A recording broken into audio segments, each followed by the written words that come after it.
Welcome to Not Milk Never Milk. Subscribe if you're lactose intolerant. You start by confirming both devices are updated, because mismatched versions cause import errors. Once done, plug the iPhone into the Mac with a reliable Lightning or USB-C cable and tap Trust on the iPhone. Make sure Garageband is open on both devices. On iPhone, select the project and export or enable file sharing for the song. You're initiating a direct data path, so keep both screens awake and avoid sleep or disconnect during transfer. Once the iPhone export finishes, choose the appropriate file type, band for full project data or stems for separate tracks.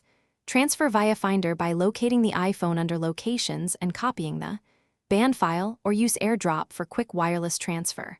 Now on the Mac, open GarageBand and import via File Open or drag the band into the project window. This preserves instrument and automation data. If you prefer Cloud Sync, make sure iCloud Drive is enabled for GarageBand so the project appears automatically.